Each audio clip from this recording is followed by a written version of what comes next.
7 years in Panama and then life changed overnight. I had to move back to New York City as a single mom of two.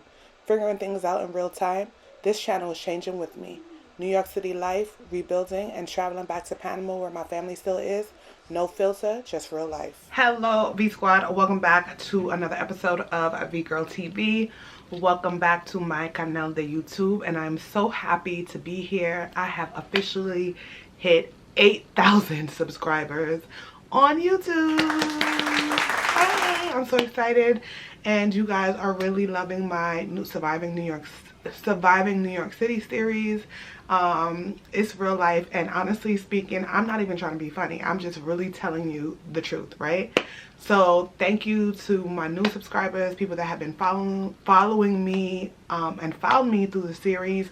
Welcome, welcome, welcome. So today I am in New York City, Brooklyn, right? And we are in the middle of a snowstorm, and I will say this is the part of New York that I do not like. This is the part of Panama that I miss. It's cute when you're inside and you're cozy and you're having your hot chocolate, but then the reality sets in when the snow is like 3 days old and it's dirty, it's slushy, there's dog piss and poop in the snow, and it's just disgusting. So yeah, I don't. Okay, and right about now I am definitely missing Panama. So by the title of this video, you guys already know what it's going to be about. This is just solely my opinion, guys, so like I always say, take what you can from it and leave everything else. With that being said, do I recommend Panama in 2026? And my answer is yes. However, okay, with a few stipulations. So a lot of expats, they move to Panama with really good intentions, and some of them, you know, they see it as an opportunity to make money, which I don't blame anybody for trying to survive.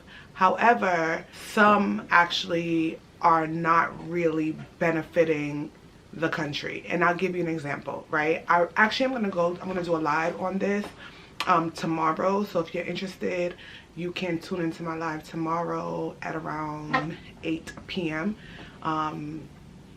Eastern Standard Time, because this is a real issue. So one of my good friends that does a lot of work in Panama, she reached out to me. Actually, she left a comment, and I asked her permission to post this on my platform. So I'm gonna post it here, but I'm also gonna tell you what it says. So one of the things that has been brought to my attention, and you guys know I tell both sides of the story. I don't sugarcoat anything. I love Panama to death, but I also give you the good and the bad.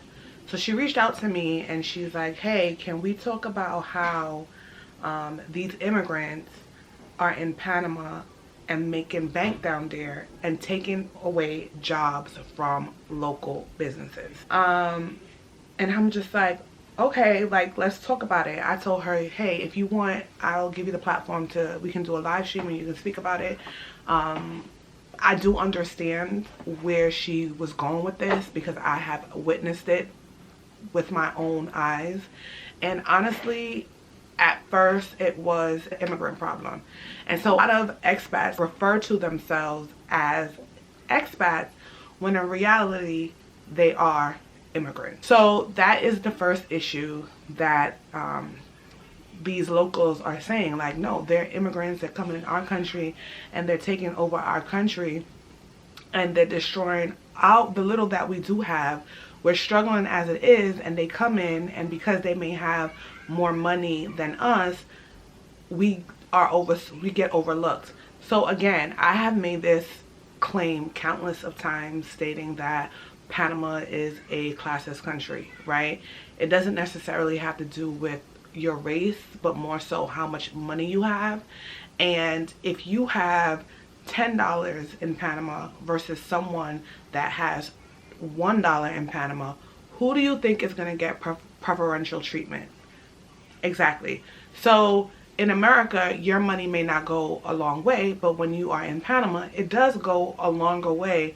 And I don't think this is done intentionally. I think that a lot of people are escaping America and trying to make a way in going to other countries, and this is not specifically towards Panama. This is be applied to any country, but not realizing how there is a cause and effect. For example, I'm in New York City and I'm starting to see how that same dynamic is implemented here in New York City, and how middle class and hardworking middle class people are being pushed out.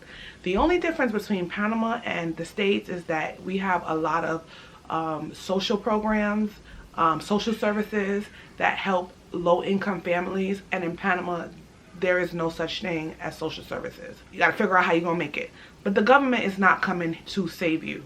So the middle class, they have to work.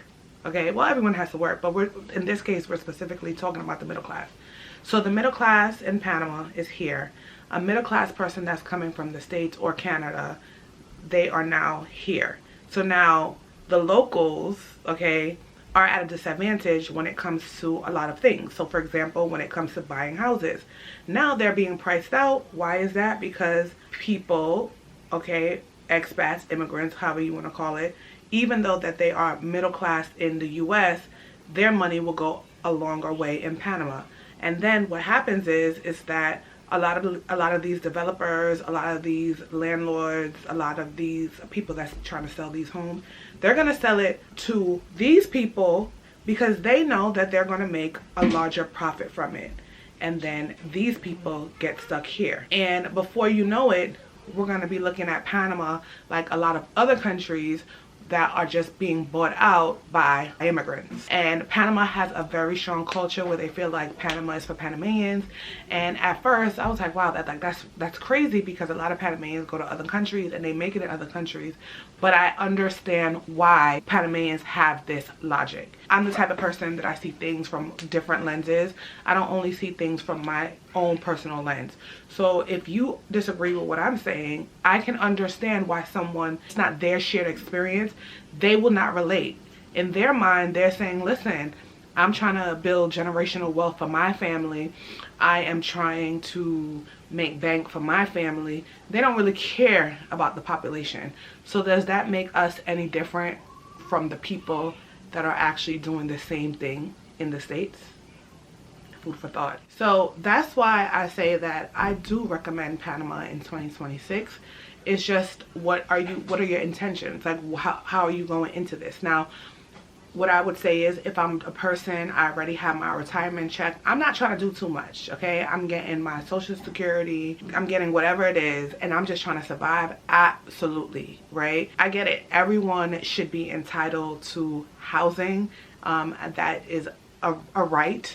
They should be entitled to affordable housing, but I also don't agree with people taking away opportunities from people that have lived there all their life and chose to stay in their country to make their country better, and they're not able to do that because of certain mentalities. Now you might say, hey, don't blame me, that's the government's fault, right? Same thing applies in the States. People that are coming in could say the same exact thing. People, the wealthier class, could say the same thing about us. Working class middle people, well, don't be mad at me, get a better paying job. Don't be mad at me, be mad at your government. I think it's important that if you are deciding to go to Panama to have a little bit of empathy for the local people, let's not develop a colonizer mindset, because I've noticed that a lot of us who complain about the colonizers in the US they actually share the same colonizer mentality as those that they are trying to escape from. Well, another reason why I would totally recommend Panama in 2026 is because of the weather. You guys know that, like I said, look how pale I am, right? When I was in Panama, I was like really bronzed. I had a little bit of color to my skin. Now I am extremely pale because this weather, this cold weather, is really just drying out my skin. It's just taking away the little bit of melanin that I had. I am still all smiles because I know that what is for me is always going to be for me. But for you, yes, if you are tired of this weather, if you suffer from any type of sickness that affects you during winter, absolutely go to Panama, right? You could even be like a seasonal, what do they call them? A snowbird. So if you don't like being in New York or wherever you reside and it gets really cold, fly out and live in Panama for the warmer months. Do keep in mind that Panama does have a dry season and a wet season, and Panama's dry season is from December till about March, and then for most of the year it's like raining. Panama is definitely a tropical country, so that is also something that you guys should be thinking about. Another thing is that I will say is that taking out of the country and then giving nothing, right? So that's another reason why I feel like, you know, if you are planning on living in Panama, just be mindful, right? A lot of us get on this internet and we just talk about this amazing, fabulous life that we're living in Panama, which may be true, and you want to share it with the world. But just be mindful of local people, because they do see these videos. They reach out to me and they tell me that you guys have no sensitivity and actually really don't care about what is really going on in the country. Okay, you're taking away more than actually what you're giving. Another thing that I would say is, if you are one of those people that are digital nomad and you don't like to sit in one specific place, absolutely Panama will be the hub for you. Panama has amazing nightlife. They have amazing food, and I'm not talking about price, I'm just talking about the taste, okay, the flavors in the food. Everything in Panama just tastes better, and I don't know if it's just because I am Panamanian also, but everything in Panama, everything, like literally everything in Panama tastes so much better. It is so crazy that I have to, when my mom came down, I had to make sure that she brought me seasoning, because the seasons in Panama is, the season here is completely different from the season in Panama, and I honestly miss being able to buy those seasonings in Panama and cook my food. And I can tell the difference in the way my food tastes because of the seasonings, different seasons that I'm using. Another reason why I would definitely suggest Panama in 2026, and this is specifically for my moms, okay, I will say this, right? So if you are a family and you plan on raising your family in Panama, especially your kids, I think raising your children in another country will give them a different perspective on life. Now, I do feel that once your kids get to a certain age, that is important to not keep them in that same environment, because the way that they see themselves in Panama is how they would view the world. And I would give you an example. So my son was in Panama for a majority of his life. And then if you don't know why, you could go check out my why I left Panama video. I give you all the details on why I left. But one of the important takeaways from that video was the education, right? And so I did not homeschool my kid. My son was in private school in Panama. And then once he left, you know, my son, he's used to going outside. He is an outside kid, because when you're in Panama, you are an outside kid. When he would come home from school, he would drop his book bag, he would be outside with his friends, they go to the pool, they play sports, very, very active. New York City is not so much, especially during the winter months. So any opportunity that he has to go outside, he's trying to take that opportunity to go outside, whether it's to go to the store, whether it's to go get something to eat, whatever it is, because he's just used to being outside. The problem though is that because he grew up in that environment, he thinks the whole entire world works that way, and it doesn't. Growing up in New York, your head has to be on a swivel, okay? And I think that because he grew up in such a sheltered and covered environment, my child lacks common sense. He lacks street smarts, and I say this with love, okay? He lacks street smarts. And he lacks street smarts because of the veil that I put over his eyes, right? I was trying to protect him so much from the world that he didn't realize, like, there's danger, okay? You can't do certain things, right? You can't go into certain neighborhoods. So the first couple of months that he was here, I had to literally scream at him, because he wanted to go hang out in the park, he wanted to go in certain neighborhoods. I'm like, you cannot do that. This is not Panama. Esto no es Panama. Tú no puedes estar haciendo cierta cosa. ¿Qué te pasa, niño? And he's looking at me like, what? And then, so one of my girlfriends, she lives in the projects, right? And he's like, oh, this is a nice building. I'm like, I mean, this is the projects, right? Not saying that there's anything wrong with the projects, but just his level of thinking, because he came from Panama, and, you know, certain areas in Panama, it reflects that. So you guys may see the skyscrapers, you may see how beautiful certain parts of Panama City is, but then when you leave Panama City, when I mean Panama City, I mean like the tourist areas, and you really get into the culture and you see how other people live, your mentality is going to change. So being that he has seen the way that other people may live in certain areas in Panama, because we have family all over Panama, and then you come to New York and you see what the projects look like in New York, you think this is 5-star living, okay? You think this is luxury, okay? He didn't even realize that he was in the hood, because the hood in Panama is completely different from the hood in America. Make sense? Let me know if I'm making sense. Drop it in the comment section, and let me know. So I would say, you know, if you are raising kids and you are trying to give your kids this beautiful life, do not blind them from the realities of life, okay?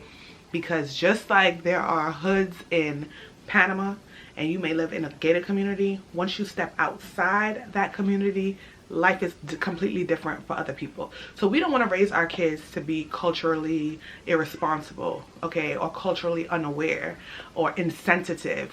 And I can tell by some of these comments, okay, that a lot of us grew up that way, where we have this false sense of reality, okay? And it definitely is based on where you live. So yeah, so overall, what else? Another thing that I truly appreciate about Panama is that when you are buying medication, right? So medication is way cheaper than it is in the States. And for those of you who don't have insurance, you can literally go to the pharmacy and buy the depending though, because like antibiotics, you have to get a prescription, right? And then some medication you would need a prescription. However, for the most part, you can buy your medication in the pharmacy, and for some odd reason, I feel like certain medications are top tier in Panama. For example, the anti-flu medication. If you ever have the flu, you know how difficult it is. In Panama, you can literally go to the clinics and you can get an anti-flu shot and your flu will be gone in 3 days. Yeah, okay. So medication, I think that is one of the things that I miss the most about Panama, having access to the medication and not necessarily having to go to the doctor to get certain medications that just, to me, just doesn't make any sense. And that's like in Jamaica. So I'm gonna give you guys a little TMI. I went to Jamaica and I had a I just needed some medication, basic medication that in America you could get over the counter, and in Panama you could get them over the counter. However, the really, really good brands of this particular medication, you would have to get a prescription. When I went to Jamaica to the pharmacy to get it, they were like, oh, you know, you need a prescription from the doctor. I'm like, why? Why would I need that? But that was their rules, right? And so the same thing applies here. Like, there's certain medications that you could just go to Panama and just go to the pharmacy and get it. You pay your money, which is a lot cheaper than what you would get here. And then boom, you don't have to spend money on going to the doctor because you already know what you have. There's certain illnesses or certain things that we as women get all the time because our bodies, it's just the way our bodies operate. And certain times when you eat certain food, it may trigger certain things in your body. And those medications, I don't think that you should have to have a prescription to go get them, right? In Panama, you don't. You could go to the pharmacy, it's right there on the shelves, pick it up. And usually what I do is I stack up contact lenses, for example. If you are a contact lens girly like I am, or a guy, a pair of contact lenses is like $100 and something, $200 maybe, depending on what your prescription is. In Panama, you can get a box for $46. Okay, and that's being generous, and that's like the high-end, like AccuView. You do not need a prescription to get contact lenses in Panama. I know my prescription. Yeah. Another thing that I appreciate about Panama is that when I go see a doctor here and I need to buy glasses, they're trying to charge me like $500, $600, $700, $800 for some glasses. Okay, unless I'm getting like the glasses in the pharmacy. But your girl want a little bit of style. right? So what I usually do is I get my eyes checked in Panama, get my prescription, or if I get my prescription here, I get my eyes checked here, I buy a frame from somewhere else and then take the said frame to my eye doctor in Panama and have them fill my prescription there, and I'm saving at least $500 on lenses. Okay, and my lenses are really like thick, guys. Like my glasses are extremely thick, so sometimes they want to charge me almost $1,000 for glasses, and I'm like, yeah, no, we're not doing that. Between the frames and then putting in the lenses and then cutting it down and then putting the reflectors and all that, it's almost running me $1,000, and I'm like, yeah, we're not doing that. And so thankfully, before I left unexpectedly, I already had gotten my eyes checked, but I do need to re-up on some contact lenses. Yeah, that's sidebar. But yes, another thing that I would recommend about Panama, why I recommend Panama in 2026, is because Panama is always a vibe. It's always a celebration, okay? It's always a party. For me, it was mostly about like my family, and my family, especially my mom, loves to entertain. So in her house, it was always something going on. And just like my house, Sundays in Panama was real relaxed. You go to a soccer game and everybody is lit at the soccer game. Soccer games here in America, to me, is extremely boring. No one makes noise, no one is like excited. But in Panama, when it's a soccer game, the whole country shuts down, especially if Panama's playing. And so to be in Panama, to experience that, especially when Panama went to the World Cup, not this time, the last time, it was so bomb. It was amazing when they make it to the playoffs, how everyone is just so full of unity. You would definitely enjoy that, and just being able to just be a part of that experience, 10 out of 10 will recommend. And so that concludes my video, guys, on what I recommend Panama in 2026, absolutely with my conditions. And stay tuned for my live that I'll be doing on Monday, which is tomorrow at 8 p.m. And we'll go into further discussion on what I was talking about earlier. And as usual, thank you for tuning into my videos, and peace and love.